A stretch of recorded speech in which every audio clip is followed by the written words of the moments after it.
Olá, obrigado por assistir a mais este vídeo entrevista da Casa da Crítica. Hoje nós vamos cuidar de um assunto muito importante, que são os medos irracionais e a imaginação. Quem vai nos brindar com essa entrevista é o professor Francisco Scorsin, de Curitiba. Francisco é o maior estudioso, especialista da educação da imaginação aqui no Brasil e patrocina, capitaneia, vou usar até uma linguagem do mar, porque ele capitaneia o projeto Os Náufragos, aí que eu acho que até dispensa apresentações, mas enfim, é um grande trabalho aí para a educação do imaginário, para a retomada da alta cultura. Francisco, conta para nós aí um beabazinho bem sucinto para o nosso público que porventura ainda não te conheça.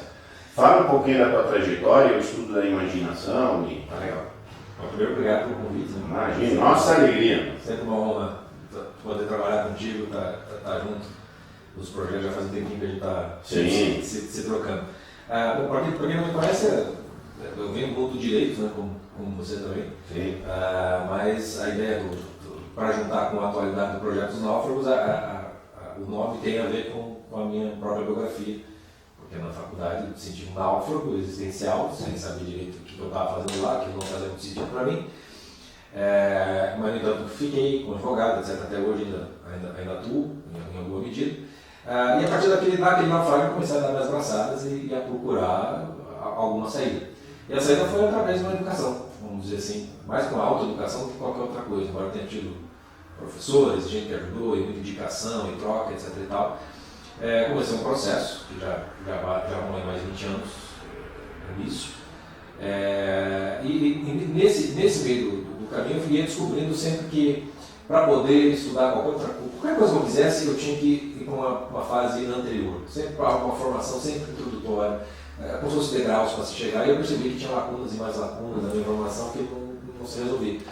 Aí eu fui descobrir pelo estudo da literatura, da arte em geral, a necessidade absolutamente indispensável de você reformar o seu imaginário, quando você já está com ele bastante degradado, você reformar, e o cuidado com a formação do imaginário das crianças, tem 2 filhos, para que você possa fazer qualquer tipo de base formativa de educação, propriamente dito, a partir desse contexto. Então, a partir disso, eu comecei a trabalhar com essa parte de educação da imaginação, de formação do imaginário, muito vinculado com a literatura, com o cinema, com a arte em geral.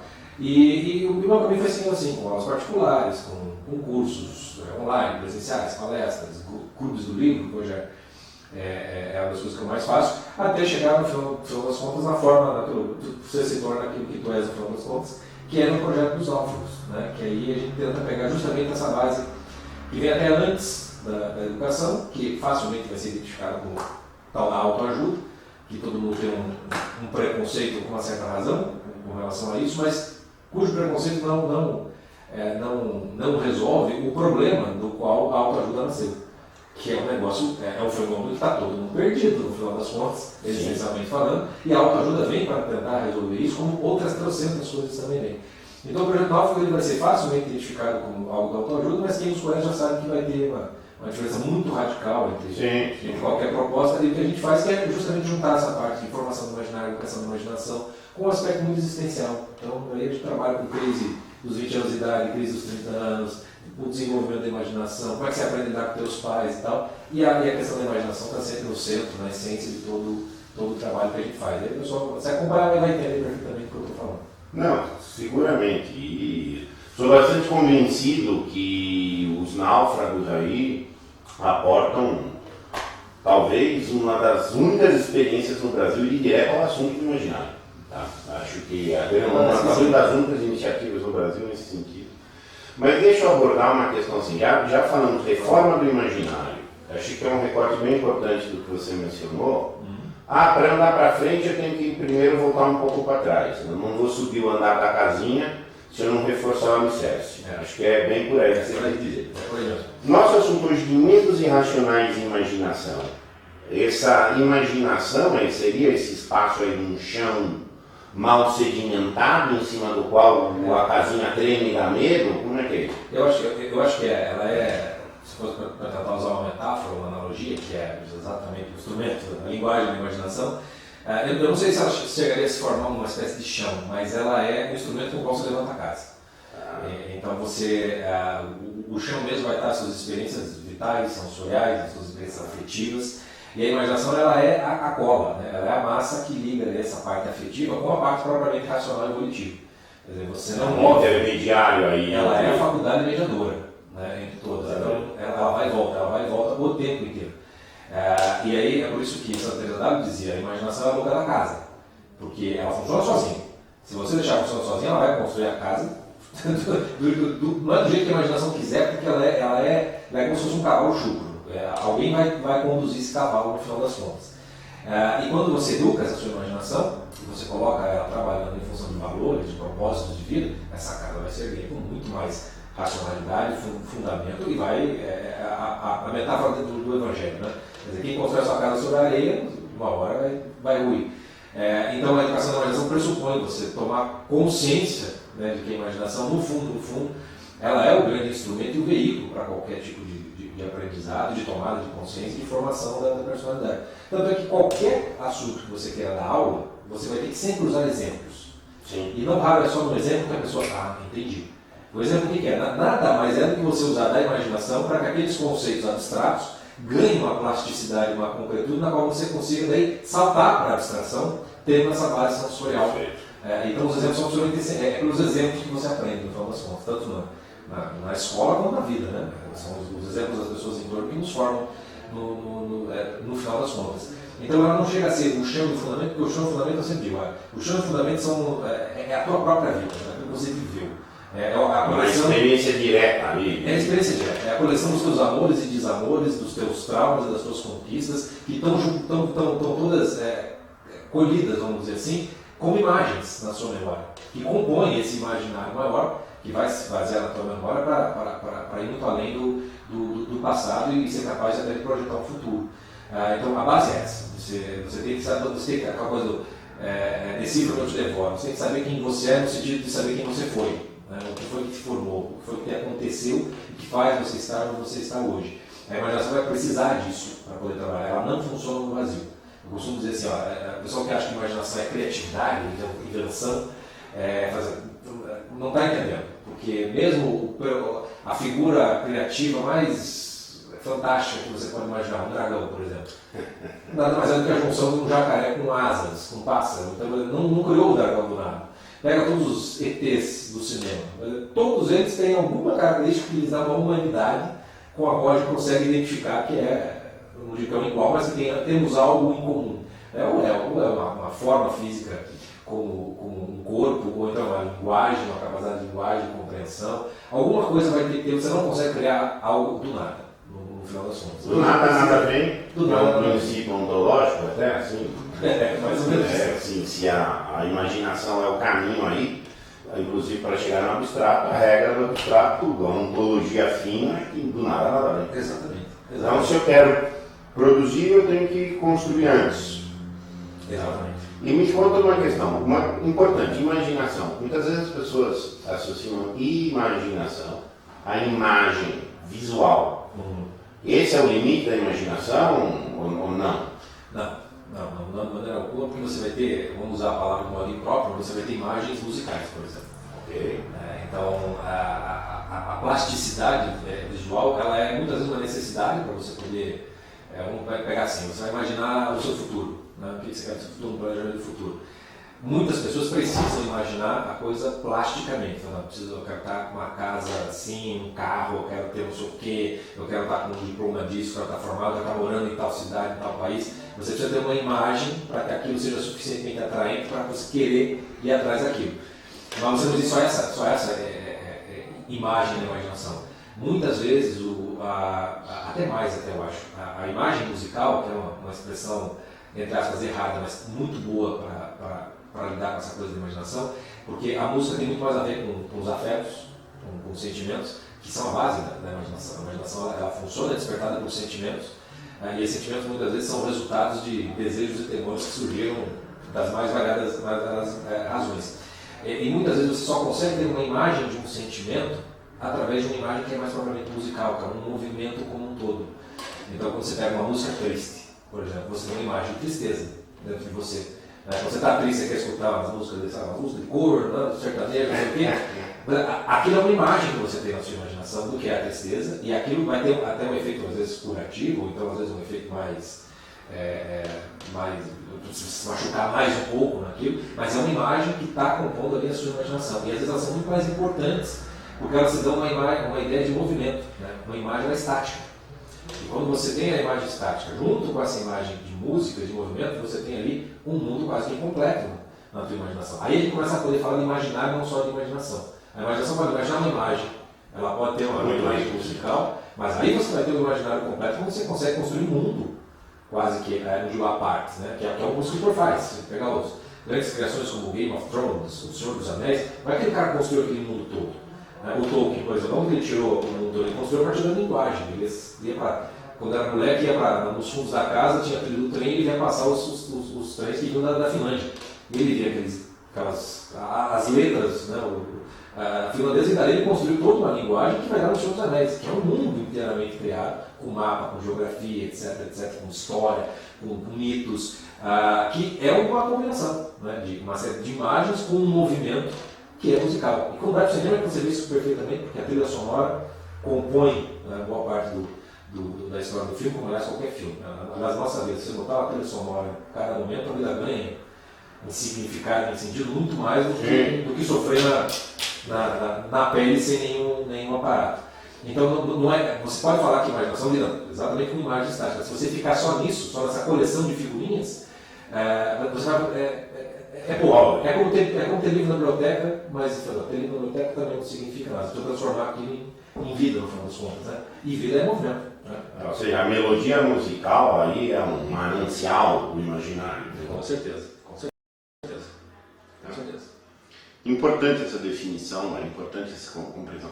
E o assunto do medo? A gente está falando aqui que é mais ou menos uma noção do imaginário, propriamente dito, da importância, acho que está muito implicitamente óbvio, a importância de construção de um imaginário potente. E o medo? Nosso assunto aqui, medo irracional e imaginação. Imaginação, um caminho aí para abstração, para razão plena e tal, mas e o medo isso? Como é que entra? Tá. O medo é um dos, vamos dizer assim, dos condutores da imaginação. Né? A gente pode dizer que num aspecto mais físico, biológico, afetivo, apetitivo, como queremos chamar, a imaginação ela é despertada e conduzida por medo e desejo, basicamente. É como se fosse assiste a diástole da imaginação quando você não tem a posse consciente, né?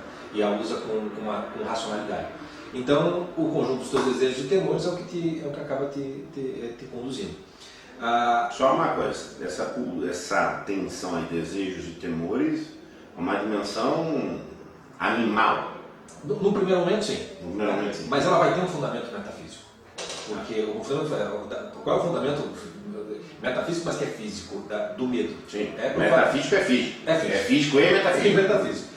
Você vai encontrar o fundamento do medo na metafísica, porque na física o fundamento do medo é a morte.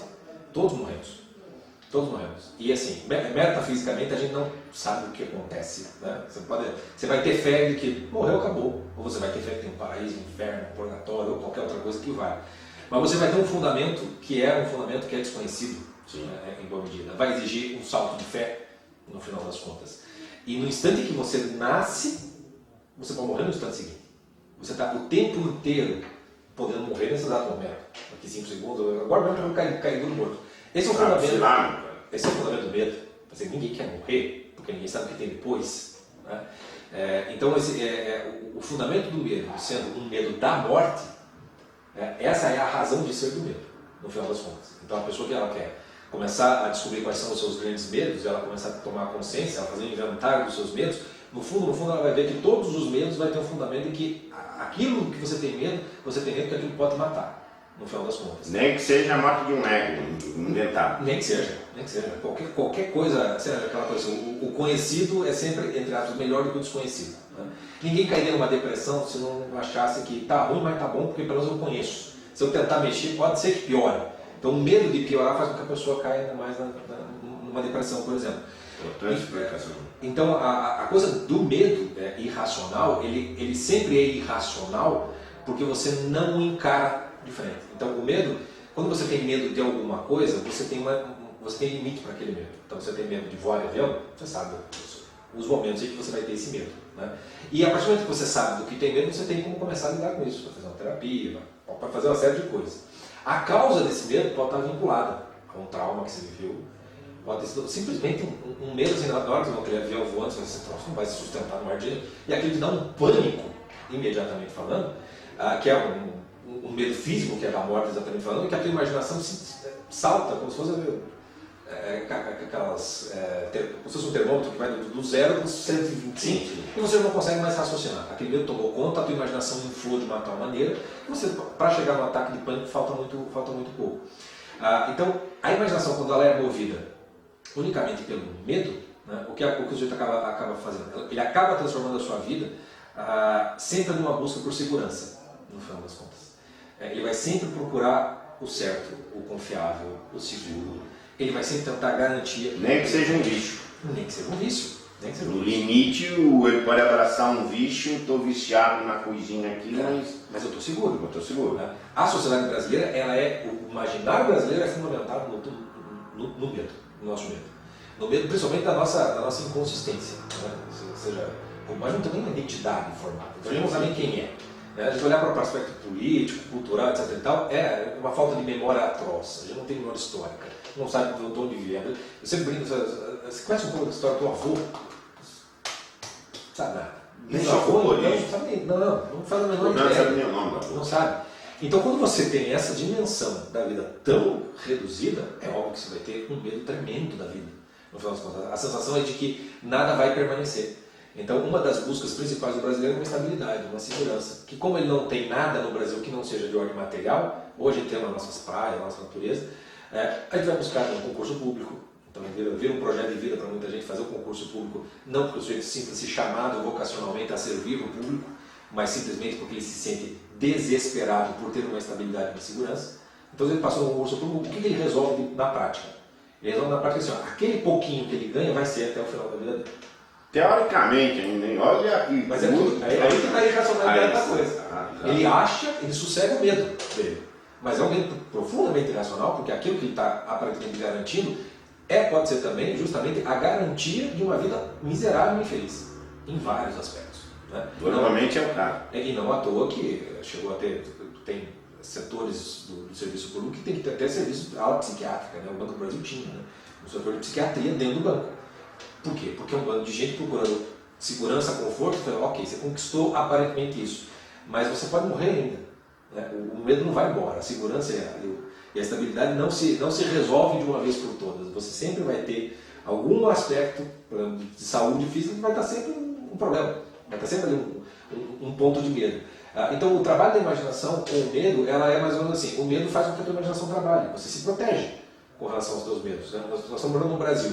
Alguém vai sair, sei lá, 3 horas da manhã para andar no centro de uma capital, carregando seu notebook numa mochila, com o celular?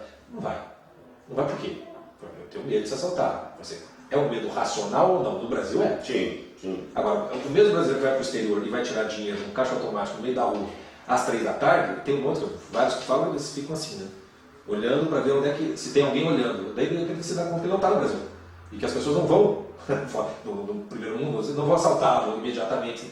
Então ele começa, não, esse medo já não tem razão de ser nesse contexto que eu estou vivendo. Então a imaginação, ela não é nem...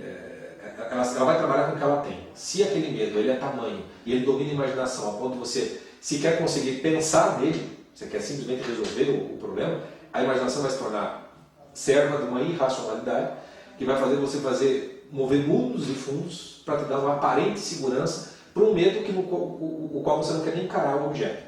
Na verdade, eu posso dizer aí o que eu entendi, que essa imaginação vai acabar justificando a irracionalidade.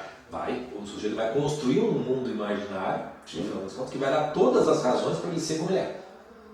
E às vezes encarar isso, você consegue, às vezes, uma biografia inteira, uma identidade pessoal inteira baseada nisso. Eu tenho artigos, eu tenho dito muito assim, nós temos um dilema, ou segurança ou força.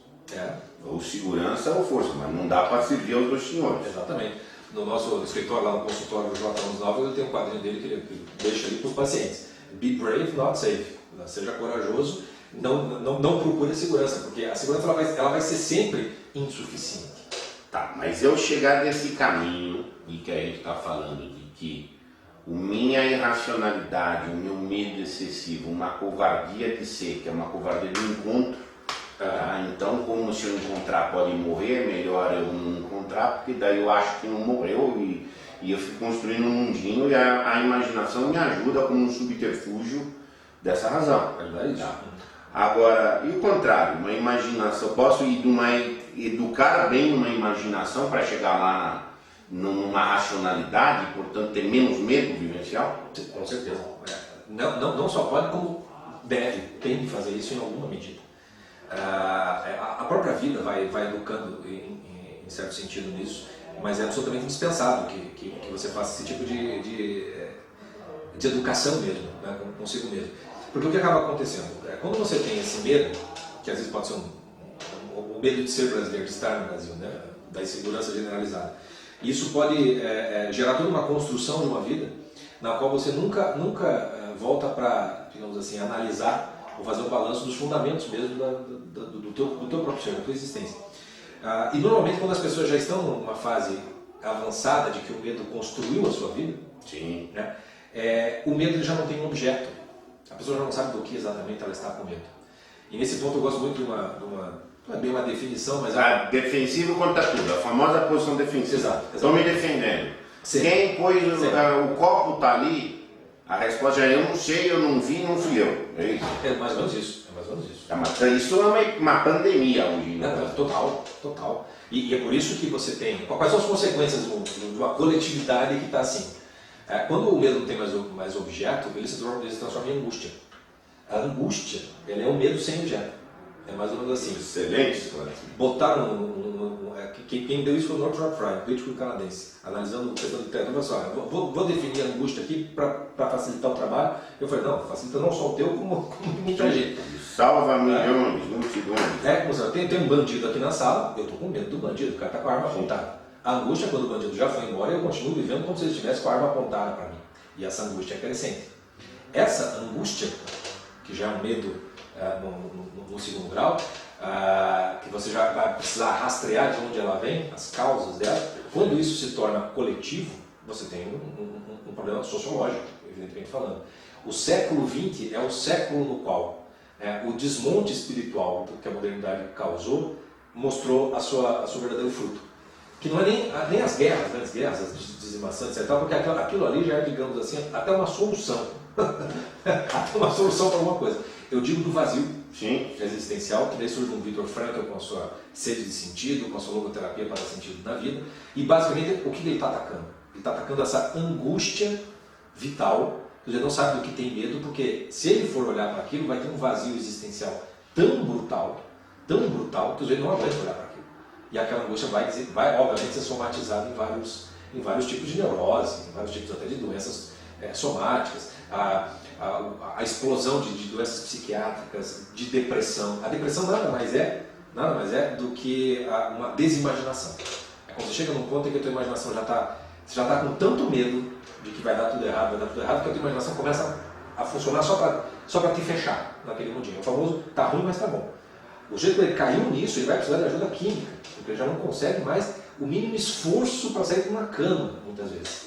Porque a depressão é uma desimaginação, faz o sujeito involuir, literalmente falando. Sim. Né? E isso é literalmente uma epidemia. Agora, como é que você começa a sair disso? Né? É aí que eu digo, tá? Aqueles degraus que você vai descobrindo, vou fazer um curso de não sei o quê, vou fazer um curso não sei o quê, ótimo, né? Mas o que você vai ter que descobrir é que você vai ter que se olhar. Vai ter que olhar para esse vazio no final das contas, meio uma coisa meio nietzschiana, aquela coisa quando eu olho demais para o abismo olha demais para mim. Isso é uma verdade, mas você precisa olhar para esse abismo para você ver que ele tem fundo. Em algum momento esse abismo para, você tem que ter uma noção de fundo. Esse processo de você se olhar, né, esse processo de autoconhecimento, que é a base de uma educação, porque a educação significa conduzir você para fora de você mesmo, te libertar dos seus medos, no final das contas, dar liberdade interior para lidar. Você precisa saber quais são os teus medos, os teus amores, saber o que presta, o que não presta, o que eu preciso combater, o que eu não preciso combater em mim mesmo. Esse processo precisa começar justamente jogando luz nesse processo degradante do ser humano, nas suas angústias, nos seus medos, no seu inferno pessoal. Você precisa jogar luz ali. E a melhor maneira de você fazer isso, você pode sentar, se você vai para um terapeuta, você está num ambiente controlado. O terapeuta vai fazer você ir de pouquinho, né? Alguém está te carregando pelo braço para você poder lidar com aquilo. Mas quando você não tem isso, essa é a verdadeira função da arte, no final das contas. A arte, ela é um espelho da vida. Muitas vezes os teus grandes medos, os teus grandes amores, o que você mais gosta em termos de música, filmes, livros, são aqueles que dizem quem você é, que te revelam para você mesmo. Então, o que acontecia na Grécia Antiga? Na Grécia Antiga, como é que os gregos lidavam com o seu grande medo? Porque os gregos não tinham a revelação de Deus, eles tinham lá o seu panteão de Deus, tinham lá o seu Hades, etc. e tal. Mas quando você chega lá na Ilíada, por exemplo, na Odisseia, por exemplo, Odisseu encontra Aquiles lá no Hades, e ele chega para Aquiles e fala: bom, você foi o mais foda de todos na vida, você só pode ser o mais foda de todos na morte. E o Aquiles fala o que para ele? Assim, se eu soubesse que era assim, eu preferia ter vivido como um fazendeirozinho camponês, o mais humilde de todos. E fica por isso mesmo ali na Odisseia, ninguém explica nada daquilo. O que vai se desenvolver na cultura grega é a tragédia grega. A tragédia grega, o teatro trágico, era uma espécie de missa para os gregos, no qual todos os teus grandes medos sociais, eles eram catárticos, né? Você passava por uma catarse na qual o teu grande medo era expulso num espelho. E é muito mais fácil você se enxergar no espelho, porque não está acontecendo de fato. O teu grande medo aconteceu e se resolveu ali. Aquilo tem uma capacidade de fazer você se enxergar, se conhecer melhor e começar a lidar com isso. Então, por essa tomada de consciência e pelo uso racional da imaginação, e você procurar a arte como uma espécie de... existe um aspecto terapêutico disso, mas principalmente de autoconhecimento. Às vezes a arte consegue mostrar para você aquilo que você não consegue enxergar em você mesmo.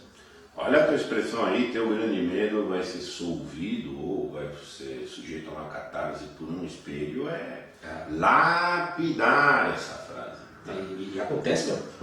E aí, enfim, para que eu me oriente uma vida menos orientada à segurança, mais orientada à força, eu tenho que beber o quê? Literatura boa?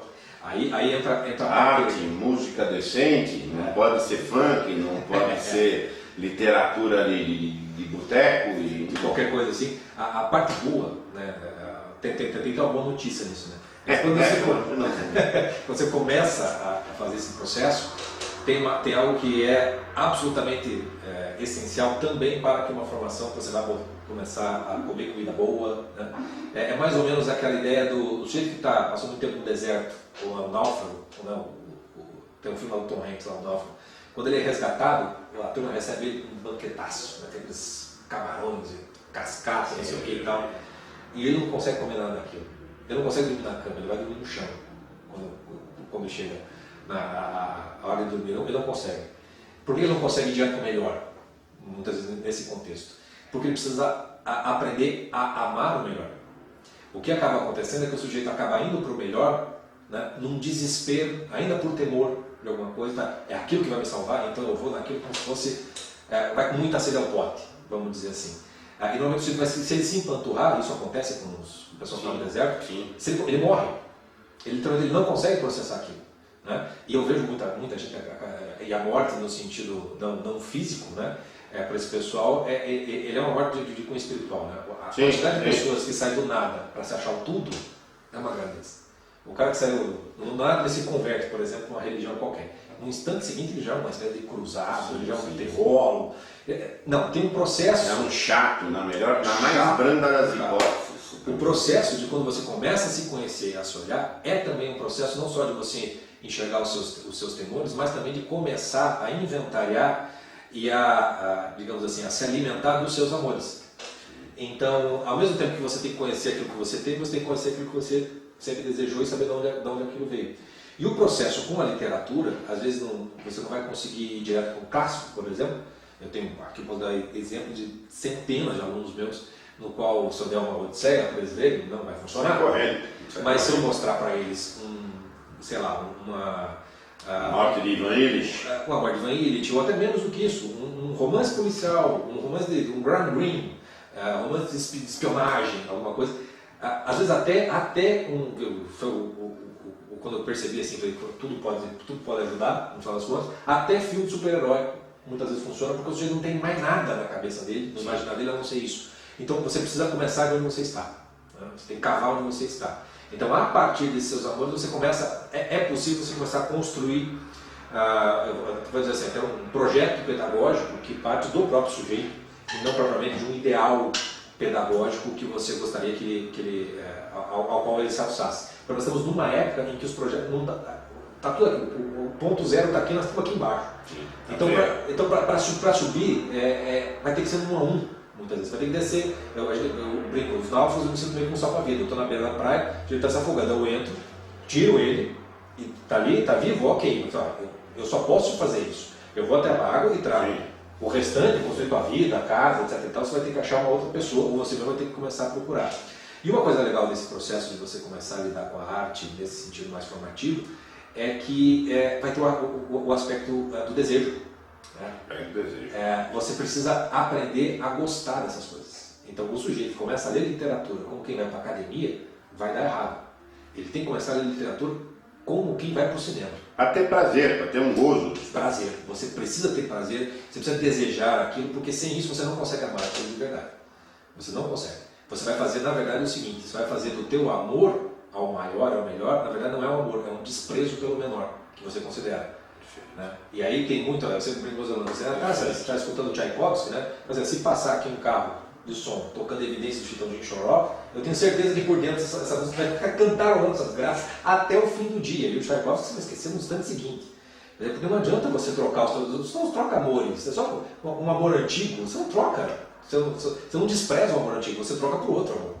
É um dia de esquecer uma ex assim, né? Amando uma nova pessoa.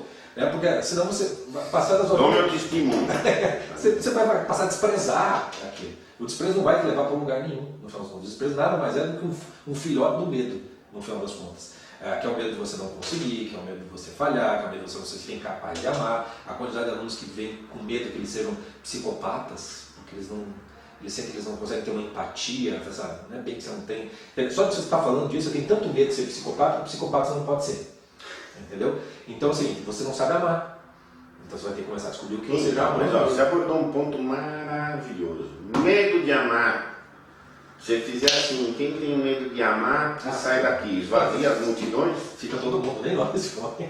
Mas é o que? A pessoa só imagina a morte no mau sentido do termo, e não a morte no bom sentido do termo, que é o amor. É a necessidade de você ter no imaginário exemplos do que é amor. Eu fiz um artigo uma ocasião em que eu digo: a maioria das pessoas nunca foi amada no sentido próprio, não ama e nunca viu exemplos reais de amor. Exatamente. Pode confundir com exemplo, o que eu chamo de pseudo-exemplo de amor. Pior do que o amor é o falso amor, aquelas questões dos pseudo-exemplos românticos. Sim. O amor romântico são uma barbaridade, sobre o imaginário, na verdade. Imaginação para um ser amoroso. É um ser que já trocou a segurança pela força. E como é que você fortalece a imaginação desse camarada aí? O imaginário do sujeito está literalmente vinculando amor a sentimento. Para ele, o amor romântico é o limite. Então, enquanto eu estiver me sentindo apaixonado, eu estou amando. Né? Coisa que não dura 2 horas. Tem uns casos que já durou 2 dias. Tem o Romeu e Julieta durou 6, hein? 5 ou 6 dias, tá? Mas aí tem que se matar. Né? Não, mas o fim é sabido. Mas durou 5 dias. Porque o sentimento ele é simbolizado pela lua. Né? Tem as fases. Você tem a fase crescente, você vai ter a fase cheia e depois a coisa esvazia de novo. Sentimento é assim. Você vai ter sentimentos de amor e de ódio pelo teu parceiro, pela tua esposa e tal, flutuando o tempo todo. Então, o amor, se ele está fundamentado no sentimento, ele não existe como amor. Ele existe somente como paixão e enquanto você está sentindo aquilo. Então, se a pessoa só tem essa imagem de amor, elas não têm nada. E justamente porque o amor é muito curto, muito rápido e muito raro. Por que é muito raro? Porque quando você sofre depois da paixão naufragada, você começa a se proteger das próximas. Você não se entrega mais, porque aquilo dói pra caramba. E aí, como você vai começar a se proteger, é o amor, o temor que está te conduzindo na tua vida amorosa. Então você abre, mas não abre tanto. Né? Aí já não é amor. Já não é amor, já é outra coisa. Aí já não é amor, aí é até uma barganha de afetos. Olha, eu vou dar tal coisa, dar tal coisa. É uma sociedade, na melhor das hipóteses. Exatamente. Então a construção do processo, né, do imaginário, de exemplos amorosos, ele não pode sair desse aspecto de desprezo pelo sentimento e pela paixão, para você partir direto para um ideal amoroso fundado na força de vontade, no sacrifício do Cristo, que vamos sacrificar inteiramente pela pessoa. Entre essas duas coisas tem um meio de campo gigantesco, que é a parte do imaginário, que é a imaginação. Então, a base sentimental é impossível você amar uma pessoa que você não se sinta atraída por ela. E digo até fisicamente, não dá. Você tem que gostar da pessoa para poder amar aquela pessoa. Você até pode amar a pessoa que você não gosta, mas é naquele sentido, mas vai ter algo que é gostável. Né? Você está fazendo aquilo por um sacrifício no final das contas. Mas tem todo um processo de aprendizado que vai ser de grandes exemplos mesmo. Então, aí o problema da arte, né? As comédias românticas que a gente tem e tudo mais, às vezes elas estão todas niveladas muito por baixo nesse aspecto sentimental. As músicas que a gente tem hoje em dia, quase todas as músicas muito na verdade, elas provêm, pegando até aquele teu gancho, elas provêm um dramalhão. Já te provém um imaginário que vai ser um giro em falso mesmo. Sempre um giro em falso. No fundo, você vai estar sempre sozinho, se defendendo do sofrimento e de vez em quando abrindo a porta para uma pessoa aquela pessoa é a pessoa que você tem que te salvar, que te resgatar. E eu posso dizer que isso é um processo de uma imaginação deficiente ou tóxica. Totalmente. Essa é uma das piores partes. Eu brinco com os alunos assim, tá, vocês querem estudar isso aqui, querem ler isso aí, fazer clássicos, ok. Se aparecer aqui agora a mulher da sua vida, o homem da sua vida, dizendo, larga disso e vem comigo, vamos plantar batata no Dor de Minas Gerais. Quem aqui não iria? Sejam sinceros. É todo mundo. É todo mundo? Essa é a vida de vocês. Vocês estão querendo alguém para amar e ser amados. Não tem mais nada na vida para fazer, não sei. Não substitua, não coloque a coisa da formação, a mulher, como um substituto para isso. As meninas, as mulheres que eu dou aula, por exemplo, que elas estão à procura de querem ser mães, etc. Você pode, problema vocacional você pode ter de todos. Na hora que você ficar grávida, acabou. Você vai ver como acabou. Invariavelmente é assim que acaba mesmo. Ficou grávida, resolveu o problema. Tem todo um processo de aprender a amar. No final das contas, se ele for usar vamos usar aqui os termos cristãos, né? Os 2 primeiros mandamentos são fundados no amor. Amar a Deus sobre todas as coisas e amar o próximo como a ti mesmo. Tem 3 amores ali que você precisa trabalhar. Então, o primeiro é amar a Deus sobre todas as coisas. Primeiro você tem que conhecer a Deus. Já é um problema. Né? Talvez seja mais fácil começar com o amor ao próximo ou o teu amor. Né? Quantas vezes você amou o próximo verdadeiramente falando? Vai lá e investiga quais são as características desse amor ao próximo que faziam com que aquele amor valesse a pena.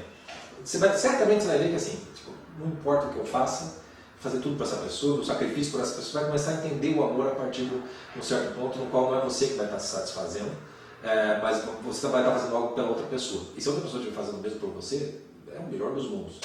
Mas até para você fazer isso vai ter aquele aspecto. Para você amar uma pessoa como você mesmo, você vai ter que aprender a se amar. E aí a gente volta para aquele problema do autoconhecimento, porque o que as pessoas costumam amar hoje é o amor próprio. Né? É o egolatrismo. É o egolatrismo, é o egoísmo. O amor, naquilo que você é amável, é um aprendizado às vezes muito doloroso. A maior parte das pessoas que eu conheço, elas não se amam, verdadeiramente falando. Sim. Você e a torcida do Flamengo e todos os times juntos é pouco ainda. E aí para você começar a se amar, você vai entrar num outro negócio que é uma espécie até eu digo assim, para aprender a amar tem que aprender a se perdoar, muitas vezes. Porque é um troço difícil, muito misterioso como a morte, digamos assim.